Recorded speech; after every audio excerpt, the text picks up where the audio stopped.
We were going to talk about control, transmitter control, Yeah. and AUI and HTML5, and you didn't shy off this time. And it's one of those, it's good to finally be at a place where even though the tunnel is still long, the light at the end doesn't look like a train anymore. Uh, Ah, so yeah, no, it's nice to actually see it starting to go out on some legacy gear. Now, granted, it's new legacy gear like GV series, but on stuff that's already shipped. and uh, and it is kind of cool, and this is why we're kind of and I may put up some of John's slides from the webinar the other day, although I'm not going to bore you to death with the whole slide deck. But it is there's some cool new tech, well, new to us that we're going to have to use that we're collecting feedback on as well. So so I yeah, guess what we'll do is a combination of you showing us some slides and talking about this, and anyone that has a question about the AUI. Now, I oh, understand that Sunday afternoon you're going to have a specialized presentation up there at the Flamingo. well, so during the NUG in the afternoon, we typically do an HD radio and an AUI session. Historically, the AUI session has been based on, of course, the flash-based AUI. This year, it's going to be almost 100% on where we're going on the new AUI. So yeah, it's cool there, and I think Justin is going to give some sneaks on some of the stuff that he's working on, some of the new features that are being added. Now, I So understand that they released an update for the VS units, was it, or the no, VX? no, GV, the VX. Well, so the VX has been out always on new AUI, but we did do an update, release 7 in February that adds audio player. You're Um, right. re- Release 7.1 will be out probably in the next month or two, and it's going to add streaming support. Will that fix the problem that developed I guess it broke the folks using Burke systems? Not sure what we're talking about. So, Some of the coding, I guess, if you were, because what the is, Burks all worked on SNMP, yeah, and so the only way that would be an issue is if they didn't update the MIBs, because new AUI versus old very much does replace the MIB files. that's, I think, what's involved.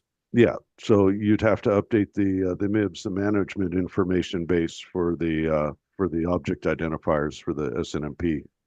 So So that's not a Nautel issue, that's a Burke issue. assuming that we didn't corrupt the MIB file. And I don't know. Again, I'm just saying I wouldn't out and out blame Burke. It's not impossible that it is a Nautel issue. I just don't know. Okay. So that's me trying to be fair. There you go, fair and balanced. I could work for a news network. I'm gonna shut up now. Uh, Um, Somebody just threw a stapler against their screen. Oh, never mind. anyway, so yeah, I mean it's been kind of a long, hard row, and the biggest challenge has been that the VS has been our what's the word I'm looking for? Nemesis? Thank you. That's a good one. Because the VS is the oldest, it's got the most iterations, and it very much has the least amount of processor horsepower as far as the number of calculations that it can handle. And so when we tried loading new AUI on it, at one point we're like, oh, this works great. And we've had some people running beta versions of new AUI for some of them for a couple of years now. And it's been okay, but not ideal. So we are now doing it with a progressive web app. And this is where, or I'll rephrase, this is where it's going. Um, There, I'll throw up just a little. Oh, Let's see. You're going I to say didn't you have get, sharing enabled. Yeah. yeah, let me release that. There you go. All right, clear and hit again. And we do screen two, and I won't bother doing it as a slide deck because I can skip through the slides faster this way. And I will X out of that. And you should be looking at that Yep. screen now. Cool. Mhm. All right. And then I'll make this bigger so I can see all the things. Cool. All right. So the big deal, like I said, was the challenge with the ARM processor. And I mean, we put a massive amount of years in it. And the big thing, like I said, John's line here, it's a Nautel, is true. We really, really, really had to keep it up to our standards. Uh, the issue becomes, and we don't care about that. That's where it's going for the GV. There we go. Okay. So the big challenge with the old AUI was flat out the number of calculations. And like I say, the old AUI was capable of about 293. On the VX, we're throwing close to 700 odd at it. So over two times what the VS or processor was capable of. So where we decided, we first thing we tried to do was let's strip it down and see if we can make it small enough. And some of the betas out there, like I said, they're working, but it's not up to our standards.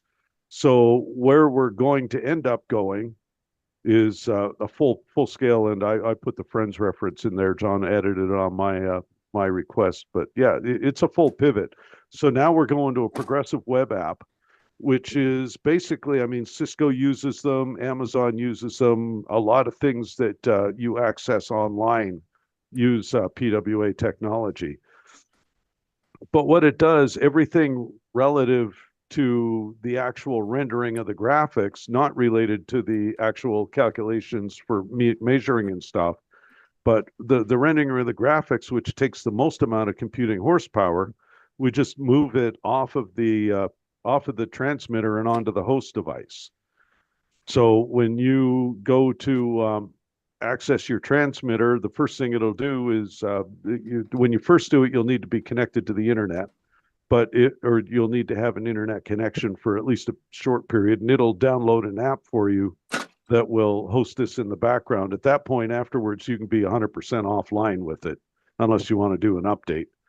But at that point, your browser will use the internal app to run the actual calculations related to the graphics. So it drops the AUI load by a significant amount and makes it back to something that we can work with the existing AUI. Let's see, newest MIB for Arc Plus Touch is dated 26/2021, and yeah, see the GV, the new the new AUI was first released on a VX. I don't think it was that long ago. I think it was closer to 22, 23. So, this one describes the progressive web app and how it works. It offers a couple of really significant benefits beside pulling the load off the ARM processor in the VS and in the NV Lite and the low power NX as far as that goes, because they use similar architecture. But it also gives us the ability to set up push notifications. So if you have an alarm, you can get a notification on your cell phone, similar to any of your other apps. Like if you get a Facebook notification or email or whatever. So now you can set up and it will on your phone, it'll drop an icon on your desktop, which becomes your Nautel access tap, whatever. And it'll go on any device that has a web browser. So cell phones, tablets, which puts it way ahead of what we're doing now. And it'll has the benefit of auto sizing for the device. So again, the feature set is way more. What else? Oh, the other cool thing about it is that means that we can host updates, and you don't have to do off-air time to do an update. You can just update through the web app. And let's see, multiple Nautel transmitters supported. Absolutely, that was one of my questions during the webinar as well. And the webinar, this whole webinar is archived on our website now, so you don't need to, like I said, I don't need to blather through the whole thing. But yeah, so if you've got the app gets installed once, and then when you access it, it basically gives you a drop down to select which transmitters you've added to it, and so you can go through and pick and choose as you wish. I don't know if you can watch multiple ones on the same screen, which would be really cool. So that one is a stay tuned question. HD radio is required on everything we do, so yeah, it'll be supported as well. And I mean HD radio versus analog, well, everything except the VX, but HD versus analog. I mean, from the AUI perspective, there's not a whole lot of difference except for the XGen page. So there's, a little more on the graphics side again, right? Yeah, there's some other companies who are using progressive web apps. There were a few more on there that I had John remove because they were for whatever reason. But anyway, so there are a bunch of different options. But and that's somebody's tech blurb on where it's so beneficial. Um, Downsides to it, like I said, you will need an internet connection at least for the install. I don't think you need it on the transmitter end at all. So if your transmitter's on a blind network to your studio, like on a dark web or dark fiber or whatever, then that's not an issue. It only needs the internet connection when you first load the app into the device, laptop or cell phone or whatever. And then after that, you're golden. You don't, except for updates. Static IP required, no more so than now. It shouldn't make any difference as far as that aspect goes. So, because there are a lot of cases where you just can't do static IP. So, I mean, these days you manage stuff like that with port forwarding and stuff and the like. So, there's no reason that couldn't consist. But we'll still keep the DHCP service in the web browser on the transmitter too. I have a crazy question for you. Yeah, yeah. Nelson says that it can't be done, but maybe can you go in with the serial port and change the IP address the unit has? I don't believe so. Now, I'm going to quantify that a little bit because the serial port links you to the Linux kernel. Right. So you could probably get into one of the EXEs if you had that level of skill set. I don't. But that would be an engineering question. I don't see why you couldn't do it, but I'm sure we absolutely wouldn't publish it because it's just one of those. And I mean, obviously, everybody in this room is here to further education, so they're not the people I'm talking about. But the VS series right now account for 50% of our AUI users. And as a rule, the VS customers tend to be I'll give you an example. I got a call from a guy with a VS 300 LP yesterday while I was in one airport or another. And he wanted to know if he could get a quote for a new transmitter because they were off the air. He had no idea why they were off the air, no idea what was wrong, but can I plug him? Well, just buy a new transmitter, plug it in, and we'll be good to go. It turned out why they were off the air because the power was out at their transmitter site. So it's probably a good thing that we talk. But those are the kind of people I absolutely do not want to have access to the Linux kernel on their transmitter. The one part that can turn it into a brick faster than anything. Yeah. Can I get that guy as my GM? Yeah. I don't know if he's looking for a new gig. He's a long way away because Pierre, you're over in Kotzebue and he's way over on the eastern seaboard. But hey, maybe he'll work remotely. It'd be even better. Best of all worlds. Let's see. Thought it was said the app could be downloaded from the transmitter, and that's $1 billion question, Ron. I don't know myself, so it's very possible that that's how Cameron's planning to set it up with the new software payload. I don't know. I was under the impression that at least, well, again, at least for updates, you would have to have an internet connection to download the update. But again, the ability to update the app on the fly, or as you log in, it says, "Hey, there's an update. Do you want to install? Yes or no?" And you know, that's a level of flexibility that we've never had before. So that's kind of cool. Well, I think Uh, the ability to put the music online is real important because right. if a station loses its, and so many are on the internet, they lose that connection, Yep. they can be silent for days. Well, and so the music, the like on the VX series, the backup audio is hosted on the DSP and the transmitter.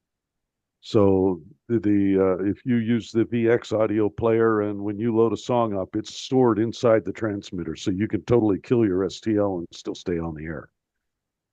Now unless well, if it's a translator, then maybe not so much, but because that whole primary audio feed thing.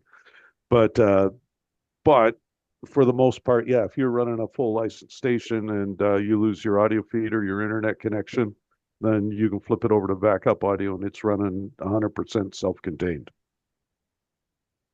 Or it'll do it automatically. Yeah.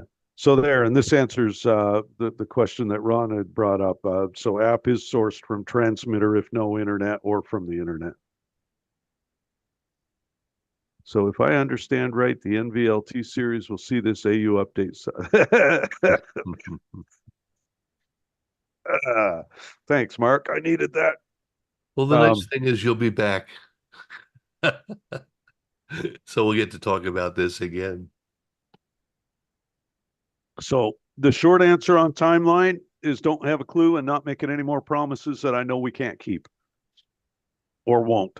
Um, I do know that Cameron is pretty far along with hosting it on the VS.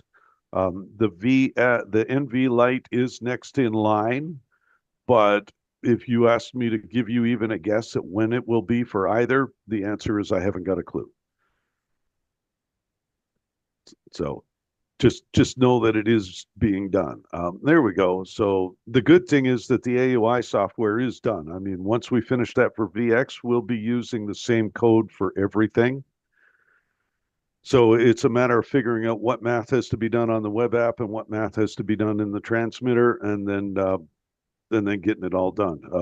The benefit, the commonality will make it a whole lot easier for the learning curve and for us to be able to do updates, because at that point, if we wanted to add audio player to everything, or if we support a new codec, because like one of the ones we're looking at FLAC, we're looking at AAC plus, and deciding whether we want to go deal with the licensing issues on either. So, but at that point, if everybody's running on the web app, we do one software update, push it to the web app, you choose whether you install it or not, and now you've got support for that immediately across the entire fleet. So that's beneficial.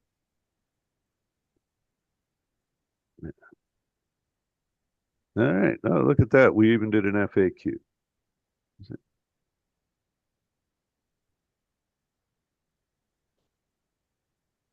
In the process of adding Eaton UPS to the VS300, have an APC automatic failover switch to go back to shore power if the UPS fails. Good.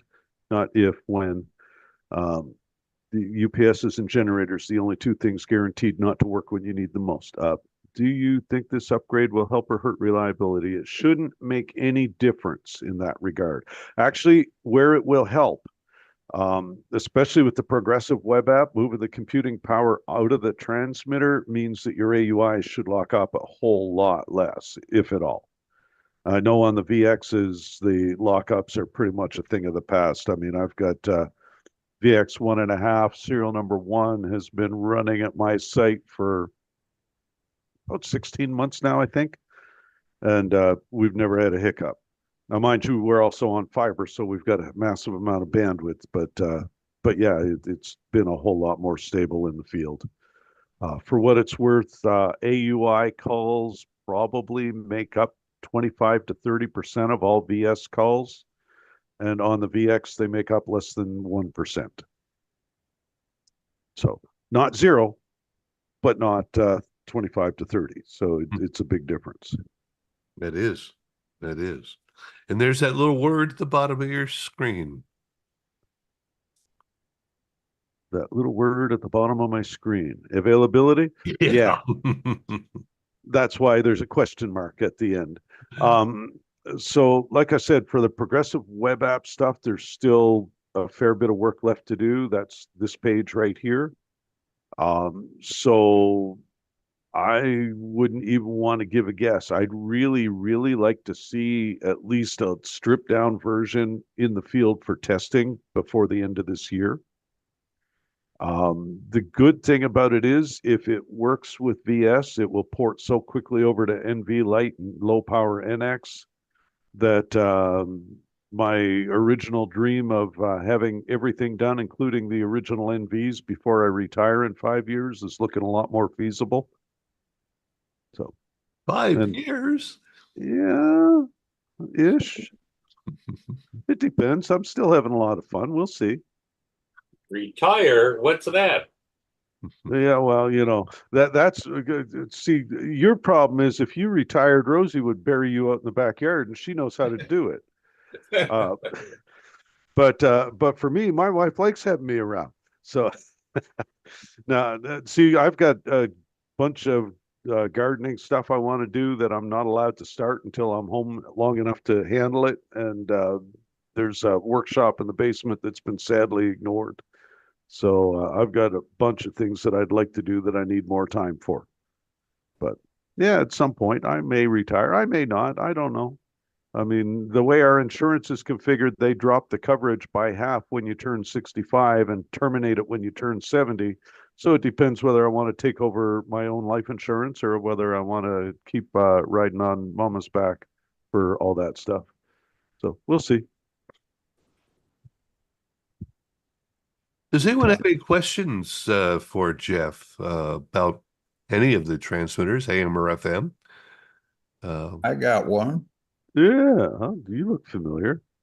Did you get the scheduler where it will do different years differently for the scheduling of the the X5, The NX5, the NX NX5? series. So that is very high on the request list for the new AUI. Will it be done for the legacy AUI? Absolutely not. We are not putting any engineering time into that one what at the expense of the new one. So we're not going to change what you have right now, but will it happen? Yeah, I think it will because it has been requested. You're not the only one. Same during the webinar, Chris Alexander and engineering captured all of the comments and questions. We had over 100 and some odd questions during the course of that webinar, and of of them all, Chris Alexander had asked about more because with the new PSA and PSSA rules, we don't have enough event capability in the older ones either. So that again is something else that's going to change relative to the scheduler. So, Jeff, a while back, I tried to order the combiner for another one of my VS300s to do HD on it because I was one of the early testers of the AUI and it didn't work with the HD. So, so those combiner blocks, are they available now? Now, when you say combiner, it's a little box that goes in the VS300 so you can no, do that's an HD. attenuator. Oh, it's an attenuator. Okay. Yeah, you're dropping the exciter drive level. And yes, I think those are available now. Okay. Okay. Yeah, no, that was just one of those standard, the original OEM providers stopped manufacturing the original the original attenuator we were using, and we had to find another one. And the big challenge is related 100% to the fact that we have pretty specific standards on who we can buy stuff from. So, it's got to be somebody that actually looks like they'll be around for a bit, that provides service and provides a decent quality. So, it was one of those. I found 20 of them on the internet the next day, and engineering said, nope, can't use those. Nope, can't use those. Nope, can't use those. But yeah, I want to say a month or two ago that they did find a replacement for it. I'm pretty sure I saw a Jira update. Let's see. Tim's asking, how will tariffs affect the cost of a new Nautel?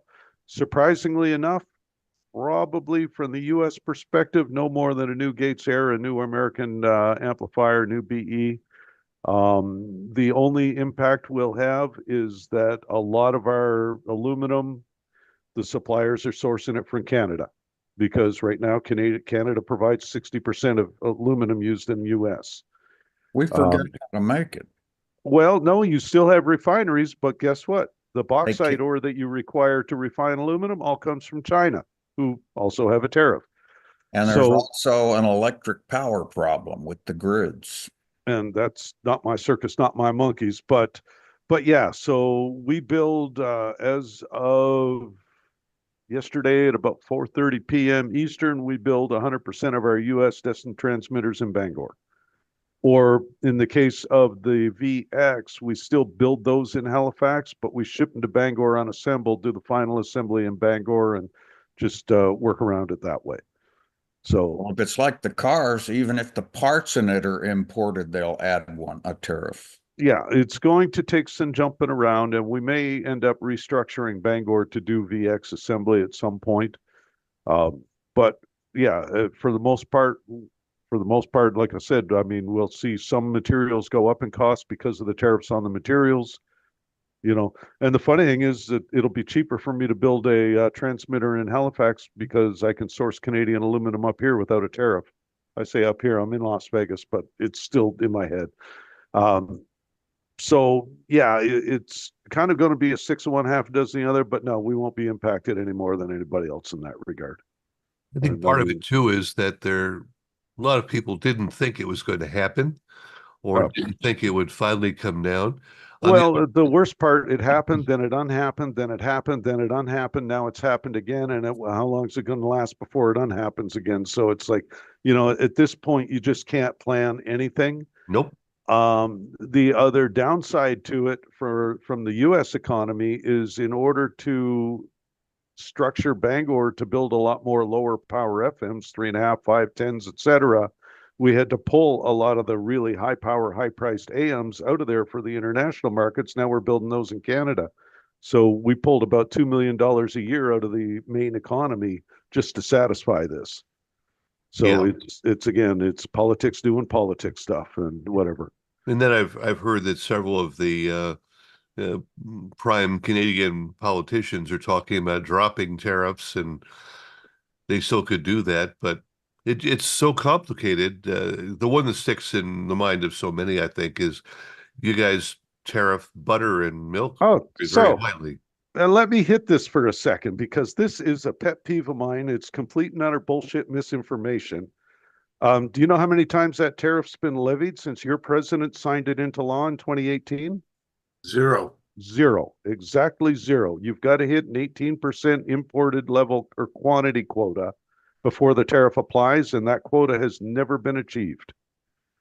So, yeah, that tariff, even though it exists, has never ever been charged, but it's a hell of a political talking point. Yeah, they all seem to hit it regularly. Right, right. And I mean, again, yeah, it exists. Now there are other things like softwood. Softwood is something we absolutely should be tariffed on because we subsidize our softwood, much like the US government subsidizes its farmers. So, which is why the tariff went in there in the first place, because we regulate dairy prices in Canada so that the farmers can make a living without government subsidies. But anyway, point being, like our softwood, we do subsidize because they give like really low price leases to the forestry companies. So the Canadian softwood is a heck of a lot cheaper than U.S. softwood, where they don't have that. It would make sense to put a tariff on that, in my mind. Now again, you're in a You're asking global, politicians to make sense. I understand. and I don't care what side of the fence you're on. If you want to screw something up, get a politician to look at it. But there you go. So anyway, yeah, but as far as, again, back to the original topic, as far as they impact us no more than anybody else. I mean, we've got the facility in Bangor. It's their 50th anniversary this year, by the way. So Yeah. they've been building the, let's see, they started doing 100% navigational gear. They started doing AMs around about the time I started at Nautel, so 1990s, early 90s. They started building the NV Light and GV down there probably about 10 years ago. So they've got a pretty good background in building our product line, and of course we're ISO certified, so we all work by the same procedures. So Yeah, documented. the first time I saw Nautel was for a non-directional beacon here in Kotzebue on a flat top T antenna. Yep, yeah, and back then we built the antenna as well. Matter of fact, at that point, we owned a tower company called Polestar that we built the towers that the T's were hoisted on if it wasn't strung between two phone poles. Yeah, yeah. I don't know. This one was up in the 50s, so I don't think you guys did that one. Yeah. And that's But, where the name Nautel came from. Nautical Electronic Laboratories Limited. And we still call the Canadian office, well, we refer to them as NEL and NMI, NEL being the original acronym, Nautel Electronic Laboratories Limited, and NMI being Nautel Maine Incorporated, which is their official business name. So, All right. Anyone else have a question for Jeff about transmit? pretty much anything. As you've seen, I'm not shy about any topic at all. I have opinions and I don't mind sharing them. How many politicians does it take to change a light bulb, Jeff? Well, after you form the committee and then put it before the multiple houses, probably about 1,500, but it's never getting changed. What's been your experience, Jeff, with the Greenstone Chinese vacuum capacitors? We've just encountered another case where one of them brand new out of the box wouldn't make anything more than about 20% of its rating. So that would be a good question that ties specifically back to the comment I made earlier about sourcing the attenuator for Pierre's VS300. We don't use them. That's all I can tell you. Most of the ceramic caps that we use these days are either Hitachi or a German company that I can't remember the name of. But yeah, very much we really focus on having or doing business with companies that are repeatable. Oh, Barry, that link you sent me the other day asking if I knew about this transmitter. Yeah. Never heard of them. No, that's not a joke. I have no idea who they are. Reading their website, it looks like a pirate radio company. Well, their support number is a Chinese number. Oh, there you go. But yeah, no, I have no idea who they are. So I meant to answer you, and of course I've been a little occupied. For the rest of the group, Ken Fine sent me a link about these transmitters, about $1,800 for a kilowatt, $1,500 for 500 watts or so. And they all said FCC approved. Well, at that price level, I got very suspicious. There's typically a big case of you get what you pay for. And it didn't say who's FCC. Yeah. There you go.